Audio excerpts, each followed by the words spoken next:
Alhamdulillah. Wassalatu wassalamu ala Rasulillah Muhammad ibn Abdillah wa ala alihi wa sahbihi wa man walah.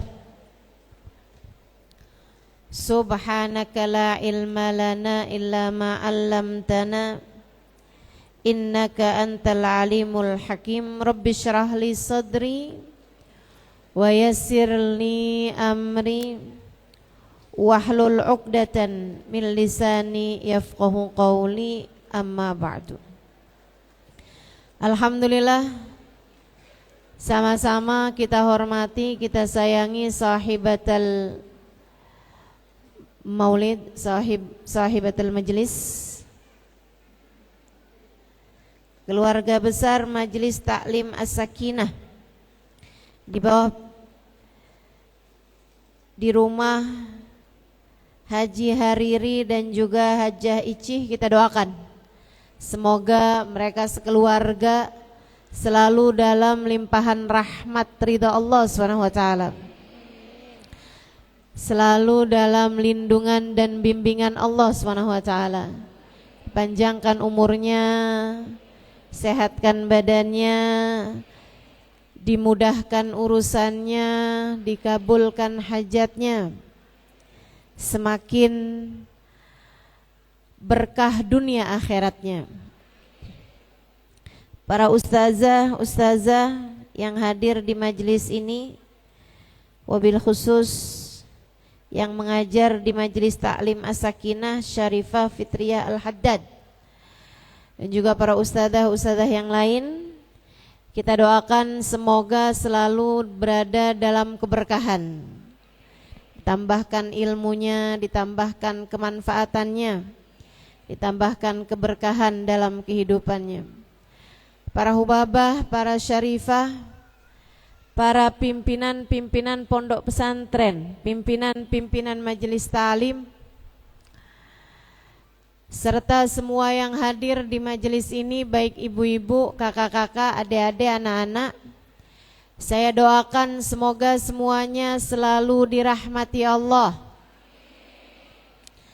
selalu mendapatkan ampunan dari Allah, selalu disayang Rasulullah, selalu mendapatkan syafaat Rasulullah Muhammad sallallahu alaihi wasallam, insyaallah. Amin ya rabbal alamin. Masuk bulan Rabiul Awal, kita tentu saja jadi lebih banyak dengar tentang Nabi Muhammad. Jangan dilewatkan kesempatannya.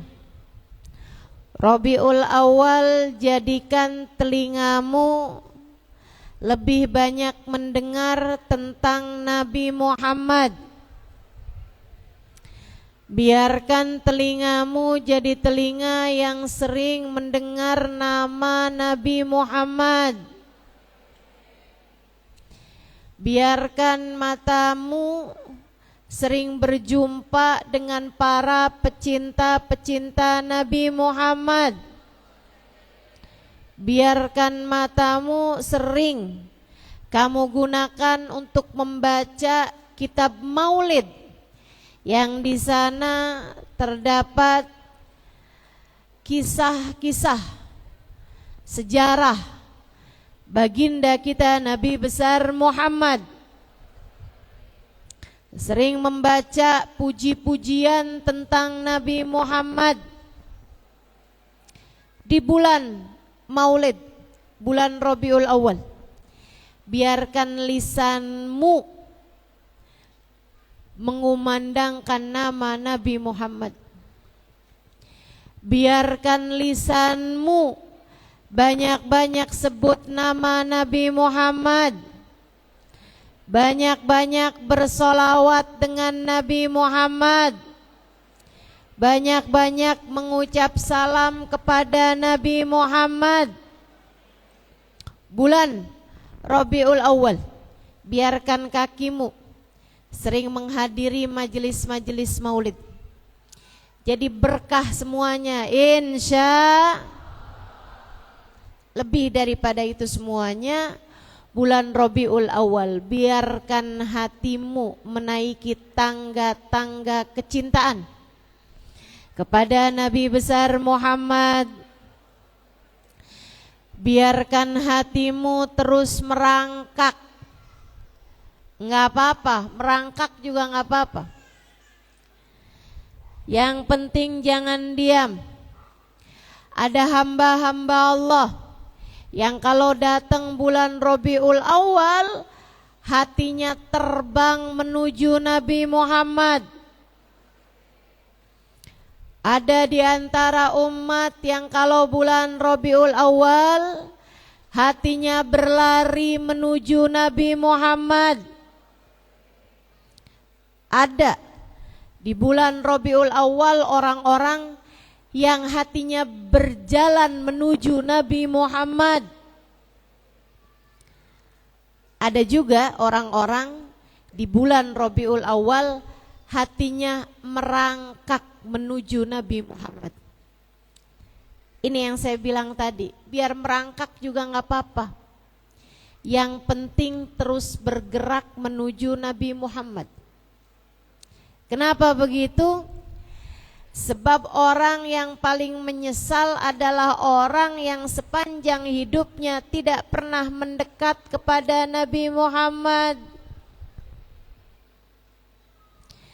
Sebab orang yang menangis darah sesudah air matanya habis di akhirat nanti adalah orang-orang yang sewaktu hidupnya tidak punya hubungan dengan Nabi Muhammad.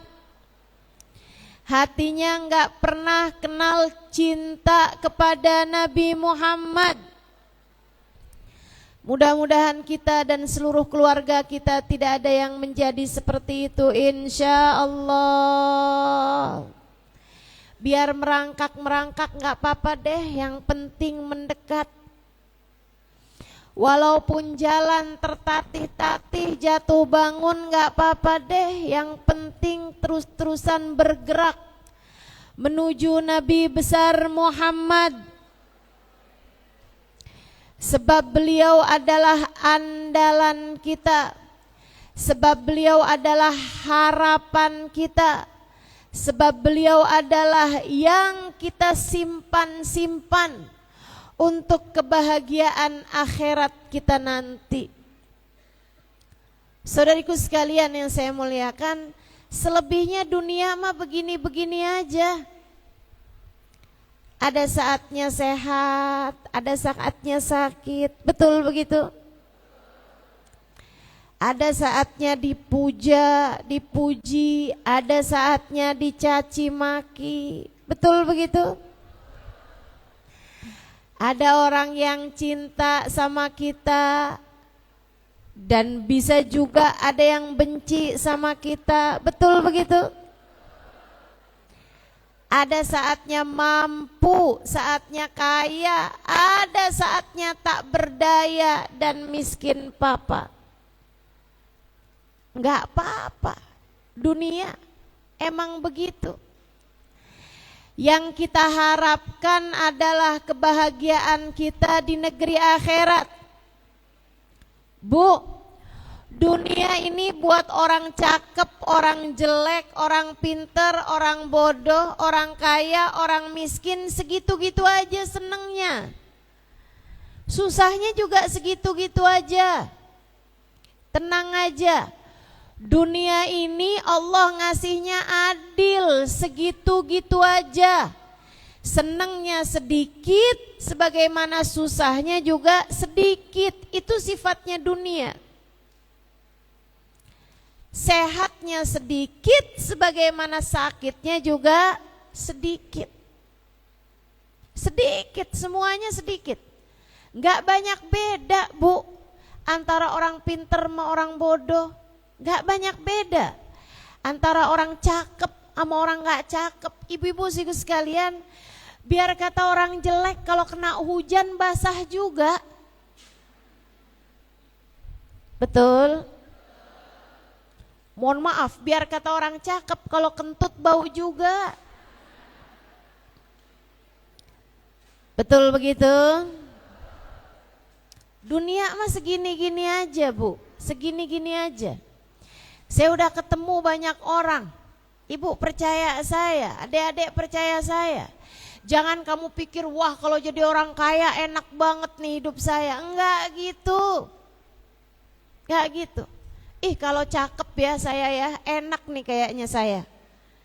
Katanya separuh permasalahan kalau cakep terselesaikan. Enggak gitu. Enggak gitu. Kurang lebih aja, dunia sama-sama aja. Kamu, saya, dia, mereka dikasih ujian dalam kehidupan sama-sama aja. Kenapa? Sebab Allah mau ngingetin kita bahwa dunia bukanlah tujuan. Ia hanyalah jalan menuju negeri akhirat. Ia adalah jalan menuju kematian. Kalau udah mati, nah itu baru. Kalau udah mati itu baru. Yang seneng-seneng banget, yang susah-susah banget. Bu, andai yang sekarang dalam kubur nih, yang berada dalam siksa bisa ngasih tahu kamu kayak apa susahnya siksaan dalam kuburan, kamu gak akan bisa menikmati nikmatnya makanan lagi. Andai kamu tahu seperti apa kesusahan orang-orang yang sekarang di dalam alam kuburnya mendapatkan siksaan, ya ampun Bu, enggak nafsu belanja di Shopee.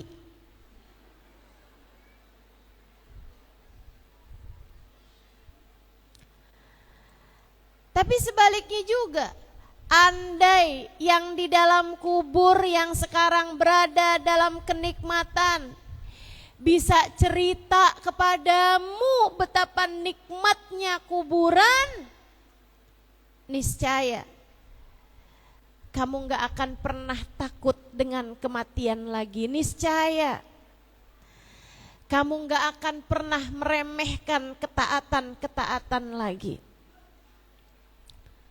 Ibu-ibu saudariku sekalian yang saya muliakan, dunia segini-gini aja, percaya saya. Susahnya, senengnya, segitu-gitu aja. Tapi begitu datang kematian, susahnya banget, senengnya juga banget.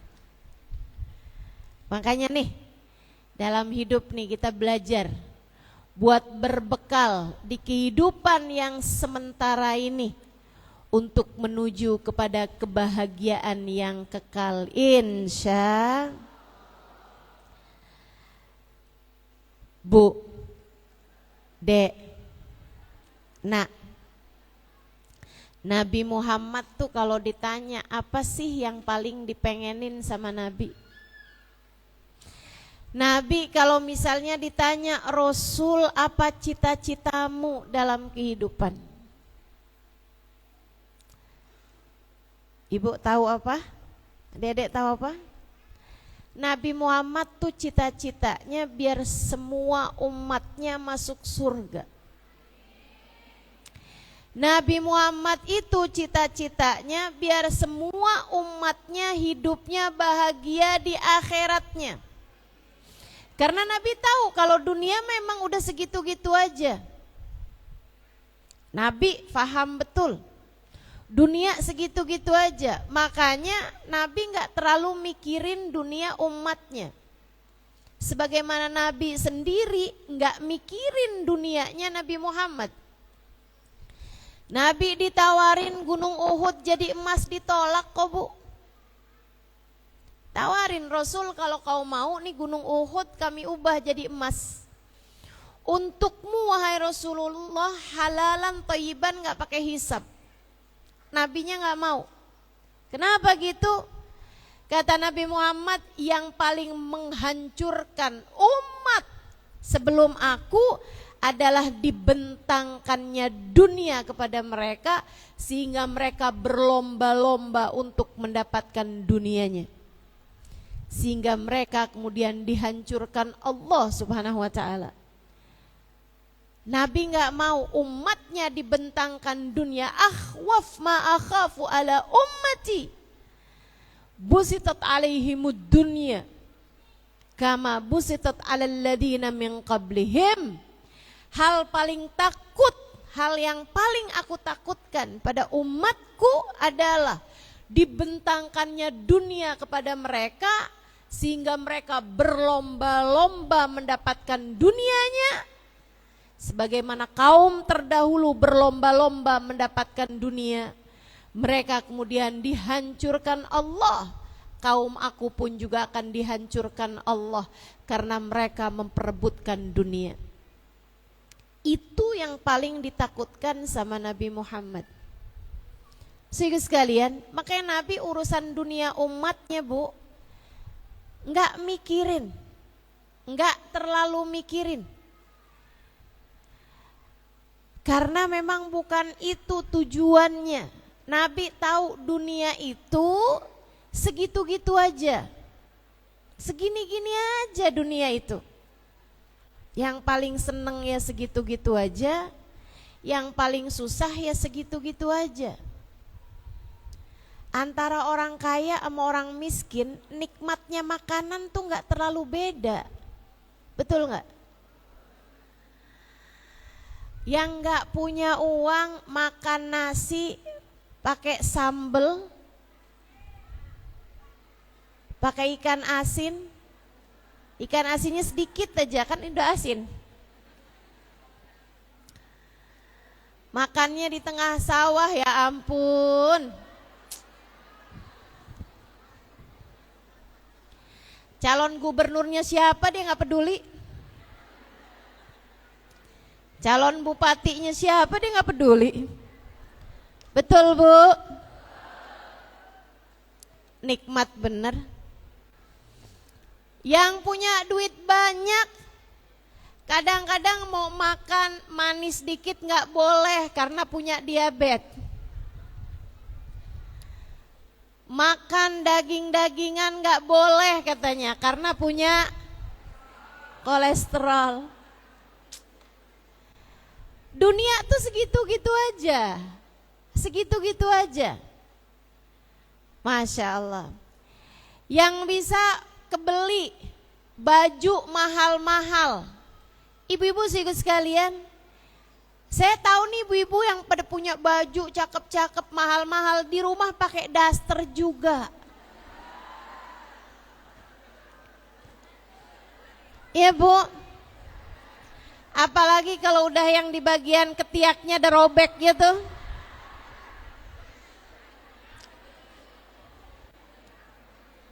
Suaminya bilang tuh baju kamu robek tuh. Iya tahu. Kok masih dipakai aja? Adem.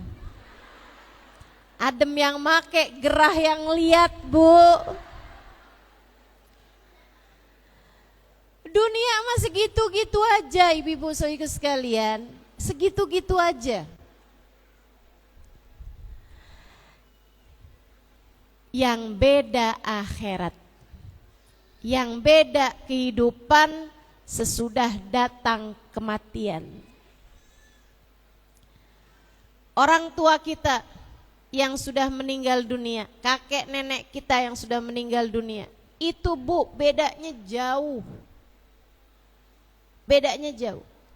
Orang yang sudah meninggal dunia tuh antara disenengin sama disusahin, bedanya jauh. Bedanya jauh. Yang disenengin seneng banget. Yang disusahin susah banget. Guru saya Sayyidil Habib Umar bin Hafid mengatakan, andai ada orang hidup di atas muka bumi 70 tahun, hidupnya seneng terus 70 tahun, masuk kuburan, di dalam kubur mendapatkan siksa. Misal, walaupun gak ada orang hidup 70 tahun seneng terus ya, Bu ya, gak ada. Tapi andai Andai ada orang hidup 70 tahun seneng terus meninggal dunia, dalam kubur mendapatkan siksa kubur, kalau ditanya sesudah malam pertama di kuburan. Malam pertama di kuburan, besoknya dia ditanya, gimana waktu kamu hidup di dunia? Dia akan bilang, ya Allah, saya tuh waktu hidup di dunia susah banget. Lupa kesenangan hidup 70 tahun hanya karena semalam mendapatkan siksa kuburan. Ngapain kamu bela-belain kesenangan yang akan segera kamu lupakan dari sejak 1 hari kamu berada dalam kuburan? Kenapa harus segitu-gitunya? Sampai yang haram-haram kamu kerjakan, sampai utang-utang,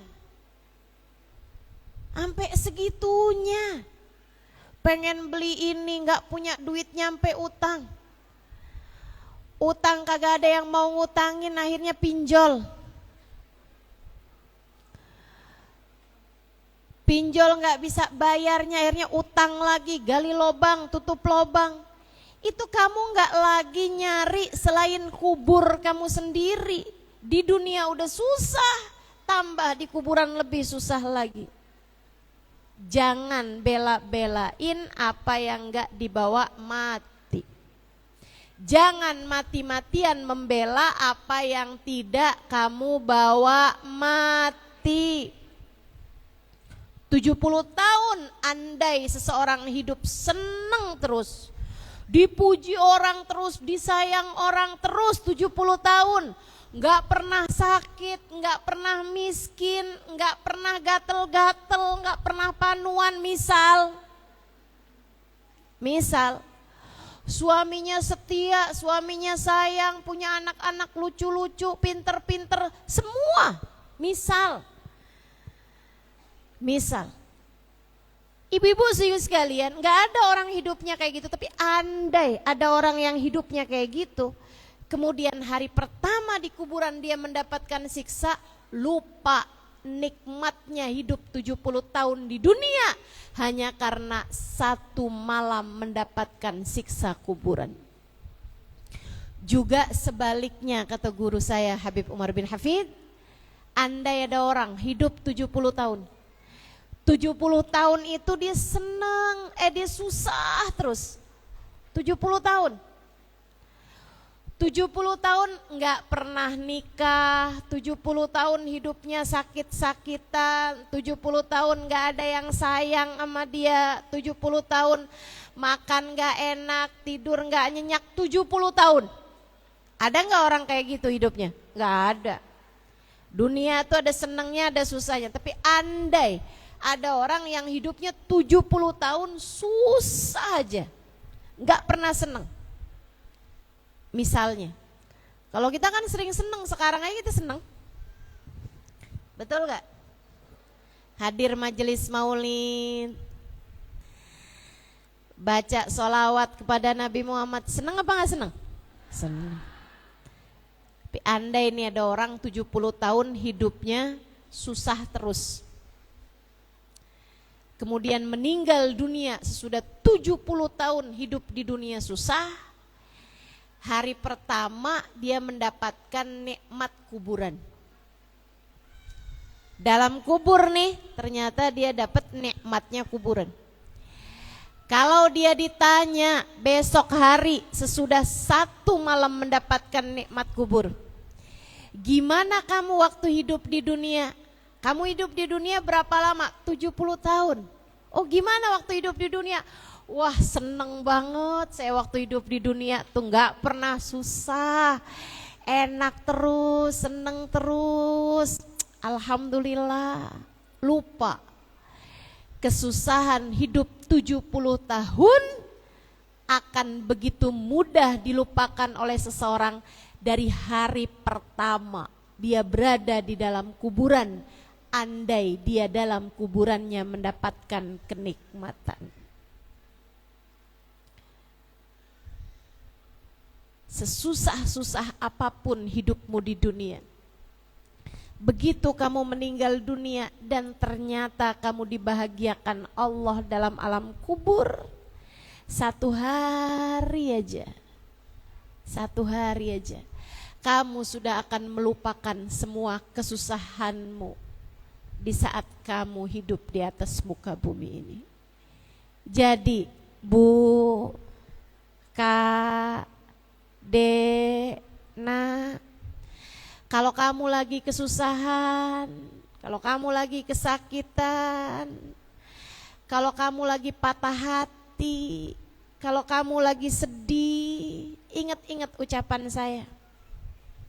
Sampaikan pada hatimu, wahai diri yang sabar. Enggak apa-apa susah-susah di dunia. Yang penting kita jangan sampai kesusahan di akhirat. Enggak apa-apa. Suami yang asalnya memuja, sekarang ia menjadi hilang cintanya, hatinya berpaling darimu misalnya. Enggak apa-apa. Asalkan kamu tetap bisa menjaga hatimu, menjaga hidupmu, enggak apa-apa. Sampaikan pada dirimu, wahai diri, enggak apa-apa. Susah-susah hidup di dunia enggak apa-apa. Yang penting jangan sampai susah di akhirat. Suami ninggalin, hatinya enggak lagi condong kepada kita, enggak apa-apa. Jangan sampai Allah dan Rasulnya yang meninggalkanmu. Manusia di atas muka bumi ini, sesiapa bisa meninggalkan kita.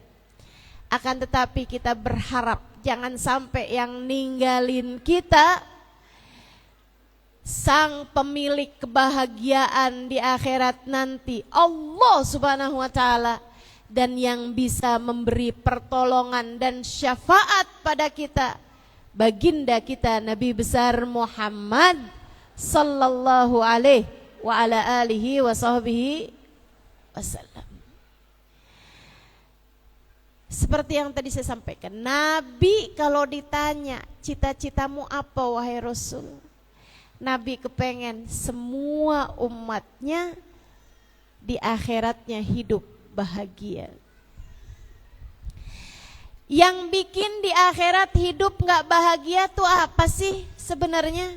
Gak lain gak bukan adalah dosa. Yang bikin hidup kamu susah di akhirat nanti apa, Dek? Dosa. Tuh, kalau kamu pacaran di bawah pohon, atau bahkan ada yang pacaran di atas kuburan,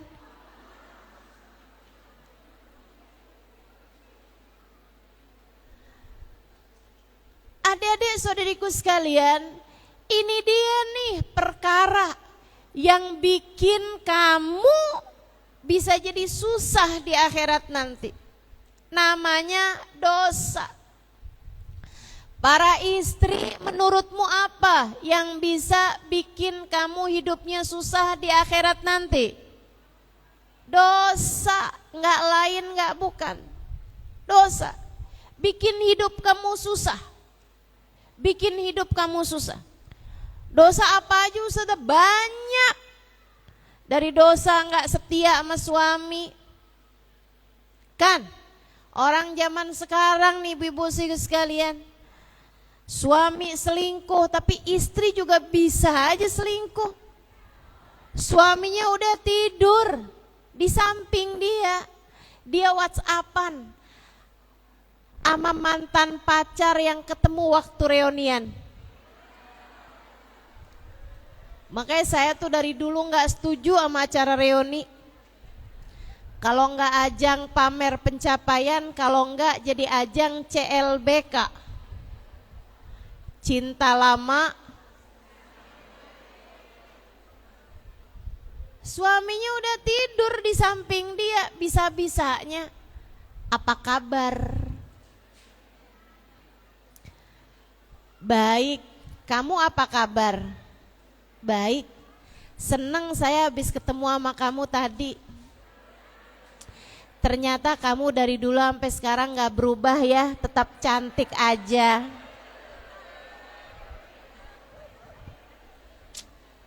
Setan.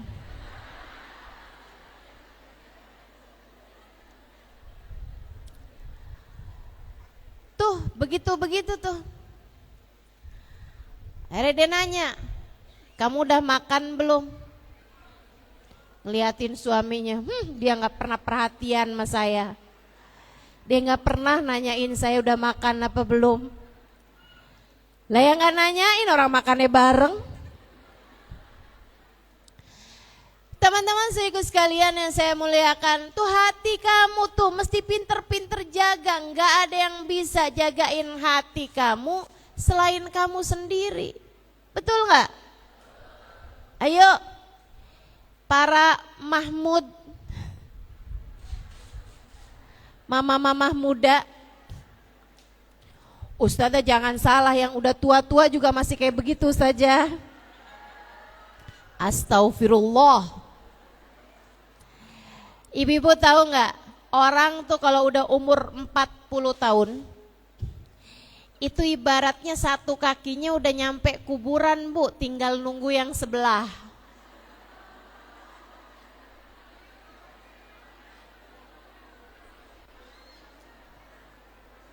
Saya pernah baca satu hadis Nabi kita Muhammad sallallahu alaihi wasallam, idza balagh umur ahadihim arba'in, apabila seseorang umurnya sampai 40 tahun.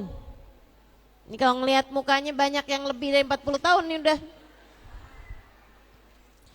Kalau orang umurnya udah 40 tahun tapi belum baik juga, belum taubat juga, belum benar juga, sholat subuh masih kesiangan, ada tuh. Ada. Di sini juga ada nih. Enggak tahu tuh mesti nunggu apa lagi tuh. Orang kalau udah umur 40 tahun akan tetapi kebaikannya belum lebih daripada dosa-dosanya. Hidupnya masih berantakan. Pikirannya masih dunia aja terus-terusan.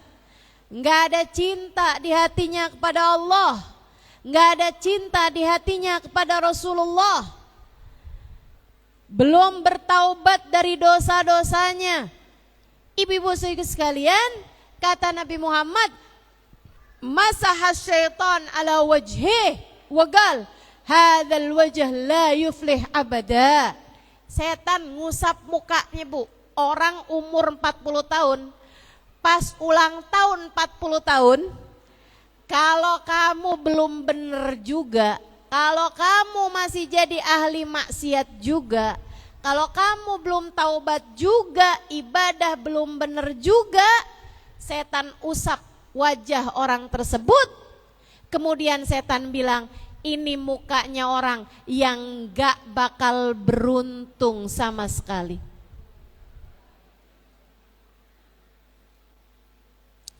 Dah nih mah kelompoknya kita nih, kata setan gitu. Naudzubillah min dzalik, naudzubillah min dzalik. Enggak ada yang bikin hidup kamu sengsara di akhirat nanti lebih daripada dosa. Enggak ada yang bisa bikin hidup kamu susah di akhirat nanti selain daripada dosa. Gak ada yang menghalangkan kamu dari Nabi Muhammad daripada dosa. Hal yang paling menghalangkanmu dari Nabi Muhammad adalah dosa. Dek, karenanya sering saya sampaikan padamu, yang pacaran buruan putus. Saya takut kalau kamu terus saja pacaran aja terus. Saya takutnya kamu putus dari Nabi Muhammad. Mendingan putus segera dari pacar kamu. daripada kamu diputuskan hubungan oleh Nabi Muhammad. Ibu-ibu juga gitu. Kalau hidup gak bener terus-terusan, dunia aja yang dipikir terus-terusan, hutang sana sini, belanja gak pakai mikir-mikir, duit biar kata haram juga, ayo aja. Bohongin suami, bohongin saudara buat dapet materi gitu. Kalau kamu terus-terusan bikin dosa semacam itu, saya takut akhirnya kamu diputus dari Nabi Muhammad. Gak ada yang menghalangkan kita dari kebahagiaan akhirat, gak ada yang menghalangkan kita dari syafaat, cinta, kasih sayang Nabi Muhammad lebih daripada dosa yang telah kita lakukan. Karenanya di awal Maulid, nih masih tanggal 2 nih, saya sampaikan pesan kepadamu umat Nabi Muhammad sallallahu alaihi wasallam yang hadir di majelis ini ataupun yang mendengarkan pesan saya ini dimanapun saja berada. Masuk bulan Rabiul Awal, mari belajar buat taubat dari segala dosa-dosa kita. Mari belajar buat putar balik dari jalan salah yang selama ini kita tempuh. Karena kita berharap kita bisa senang di akhirat. Kita berharap di akhirat kita bisa dapat Nabi Muhammad. Nabi itu Bu paling seneng sama ampunan dari Allah SWT. Kenapa? Karena Nabi paling terbebani sama dosanya kita umatnya. Paling beban Nabi. Nabi itu takut. Nabi khawatir kita di akhirat gak bisa barengan sama Nabi Muhammad.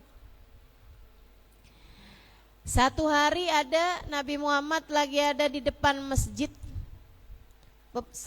bersama beberapa orang sahabat. Ketika lewat jenazahnya seorang Yahudi, Nabi Muhammad bilang sama para sahabatnya, idza ra'aitumul janazah fagumu. Kata Nabi, kalau kalian lihat ada jenazah dilewatkan, dijalankan, maksudnya ada lewat jenazah depan rumah kalian, berdirilah. Kita disuruh kalau ada jenazah kita suruh berdiri. Sahabat pun karena ngelihat Nabi Muhammad berdiri, kemudian Nabi berkata seperti itu, semuanya pada berdiri. Terus mereka bilang, hada Yahudi ya Rasulullah. Ini yang meninggal Yahudi wahai Rasul. Kenapa kita mesti berdiri juga gitu? Berdiri itu kan karena hormat. Ngapain kita berdiri karena hormat sama orang yang meninggal, padahal yang meninggal ini orang Yahudi bukan orang Islam.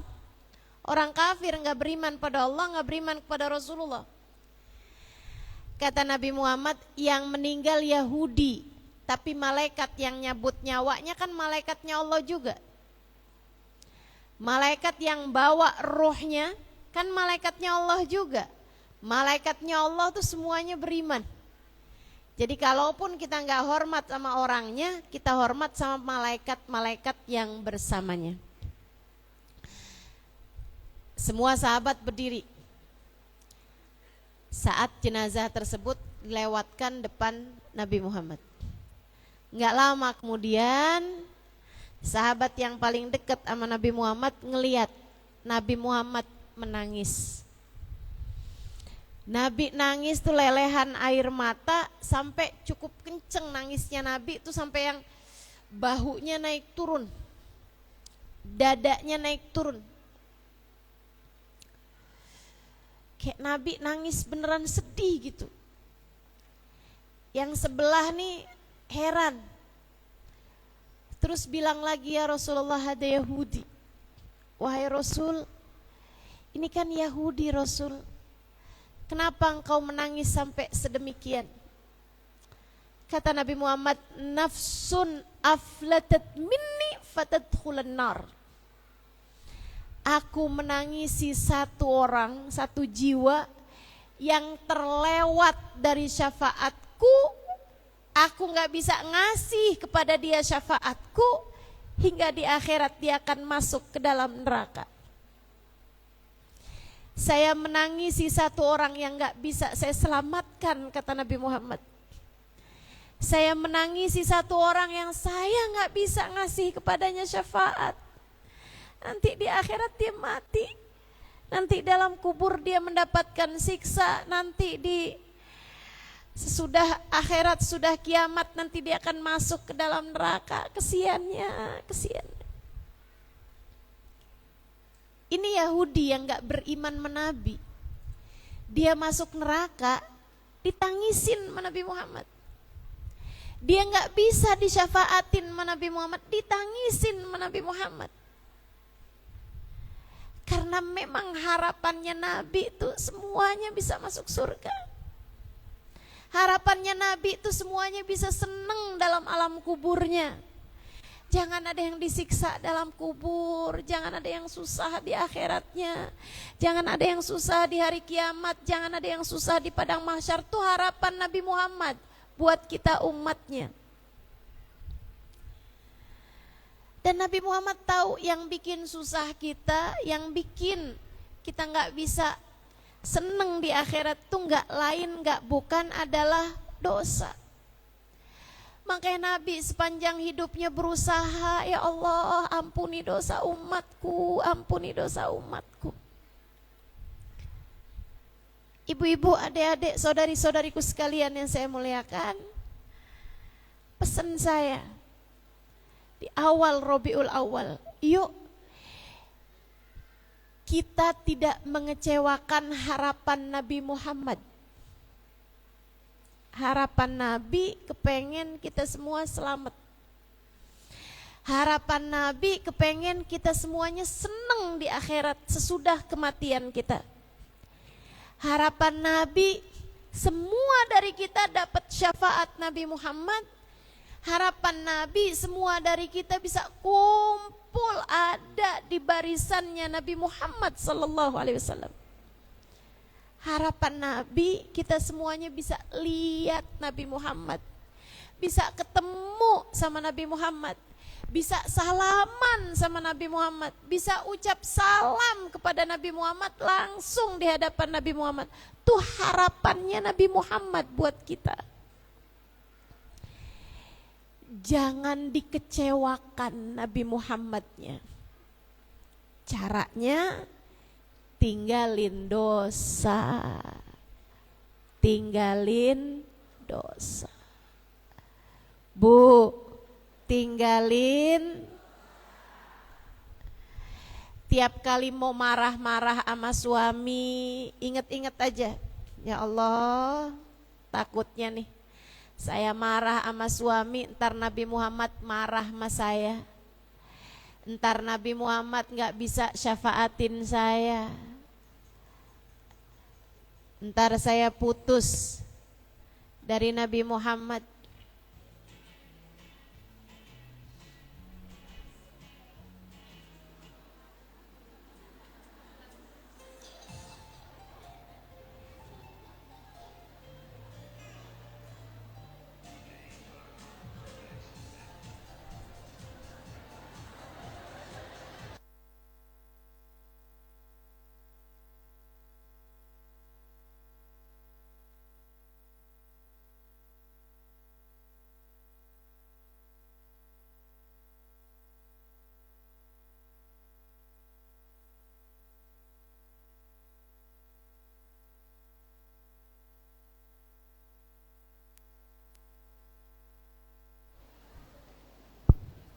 Allah. Allah selalu tahu cara menghibur kita ya.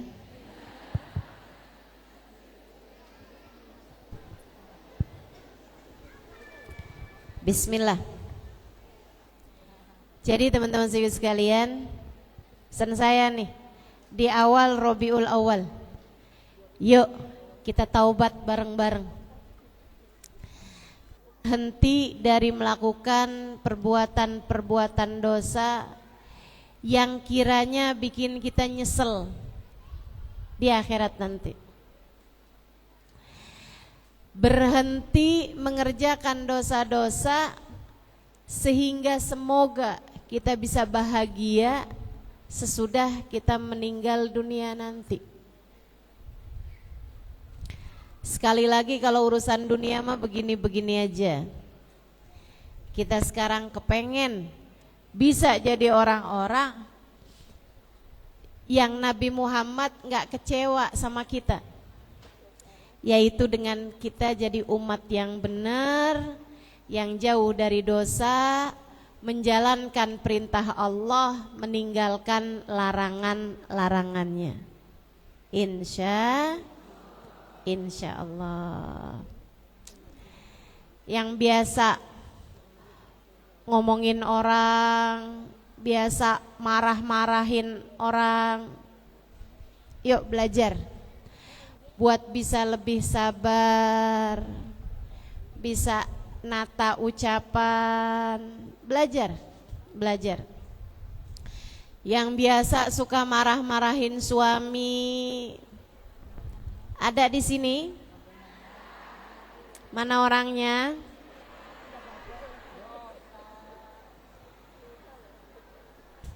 Yuk belajar biar ucapannya manis.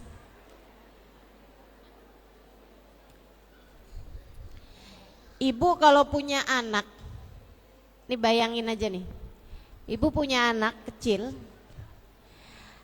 umur 10 tahun misalnya gitu, 9 tahun, marah aja. Kalau marah ngomongnya kasar, sampai sebut-sebut nama binatang. Bu, malu gak? Ayo ibu saya tanyain, ibu punya anak nih, anak ibu kalau ngomong kasar gitu, kalau ngomong kotor gitu, anak ibu kalau udah marah kayak apaan tahu, ibu malu gak punya anak kayak gitu? Ibu saya kasih tahu, Nabi Muhammad juga gitu. Nabi malu loh bu, punya umat perempuan ngaku cinta sama Nabi Muhammad, hadir majelis-majelis maulid Nabi, khusyuk ucap salam Nabi, tapi kerjaannya marah-marah aja mulu. Suaminya dimarahin, anak dimarahin, tetangga dimarahin. Malu Nabi. Yuk belajar,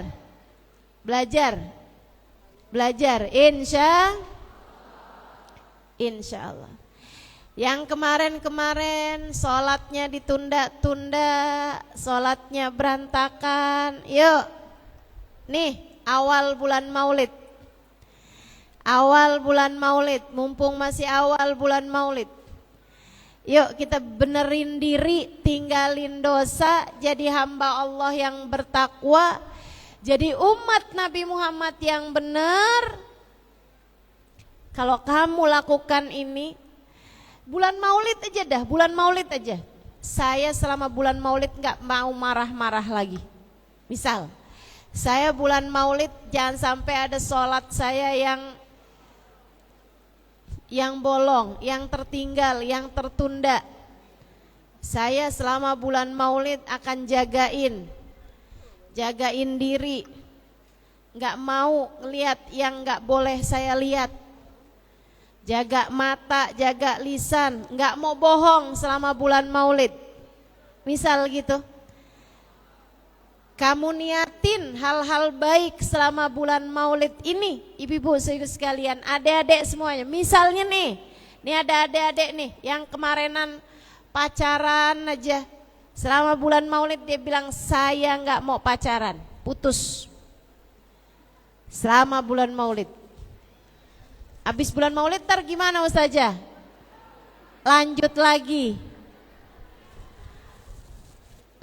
lagi nggak pacarannya maksudnya.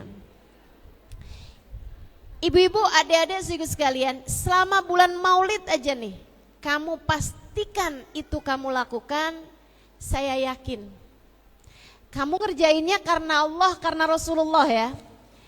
Kamu ngerjainnya saya pengen jadi hamba Allah yang benar, saya pengen jadi umat Nabi Muhammad yang benar, saya yakin gak lewat kamu dari bulan Maulid kecuali sesudah Nabi Muhammad berkenan memandang dirimu itu.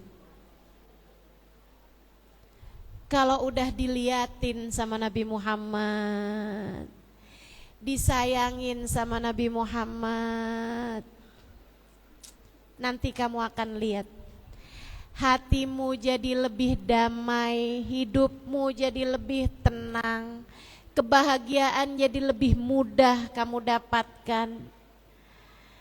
Hidupmu jadi udah, yang saya sampaikan tadi itu kan, ada yang bilang orang kalau cakep setengah masalahnya selesai. Enggak Bu, kebalik. Orang kalau udah dilihat sama Nabi Muhammad, disayang sama Nabi Muhammad, dia dapat Nabi Muhammad dalam hidupnya, dikenali secara khusus sama Nabi Muhammad, setengah permasalahannya selesai. Karena ada tengadah tangan Nabi Muhammad buatnya secara khusus kepada Allah.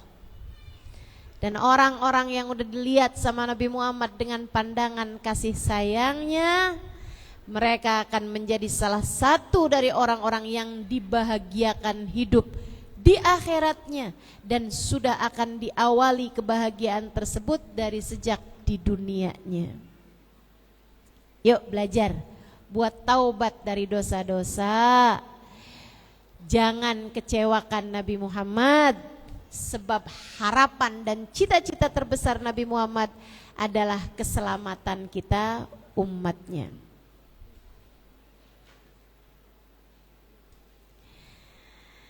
Yuk, di awal Maulid ini saya akan akhiri majelis ini dengan kita sama-sama baca tawasul kepada Nabi Muhammad. Tawasul bunyinya gini: Ya Sayyidi, Ya Rasulullah, Ya man lahul jahu indallah, innal musiina qad ja'uk lidzambi yastaghfirunallah. Hadirkan hatinya, artinya bagus banget nih. Ya Sayyidi, Ya Rasulullah, wahai Tuan kami, wahai utusan Allah.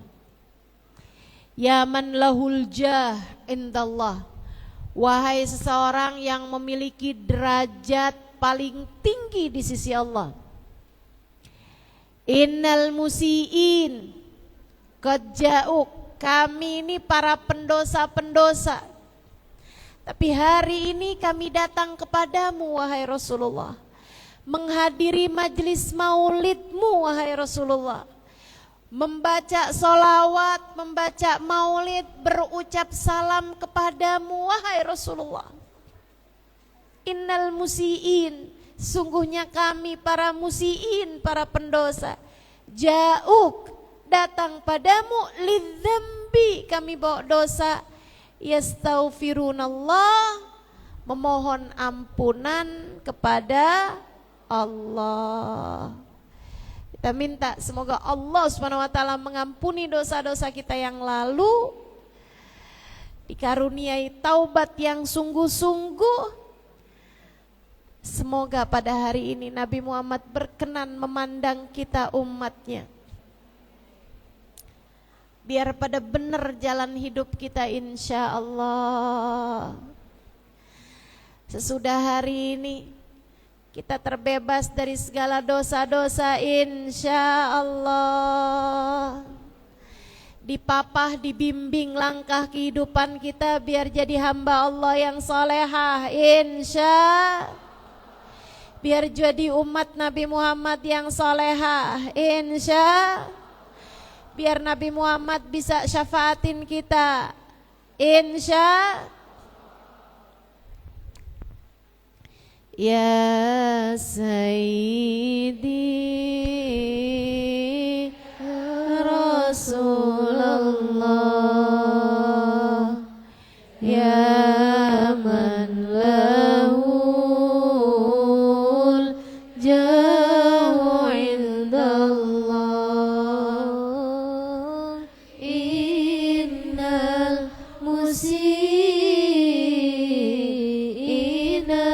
قد جاءوك لذنبي يستغفرون الله يا سيدي يا رسول الله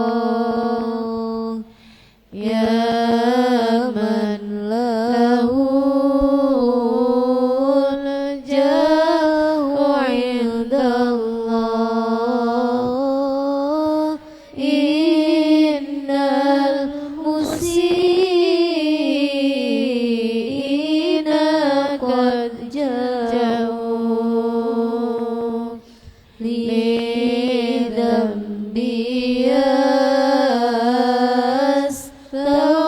يستغفرون الله. Sekali lagi. Ya Sayyidi Ya Rasulullah Ya man lahul jahu indallah innal musiina qad ja'uk lidambi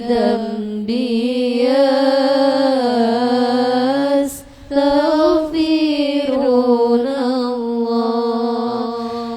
Al-Fatihah. Allah yaghfirud dhunub wa yasturul uyub wa yu'ti kulla sa'ilin minna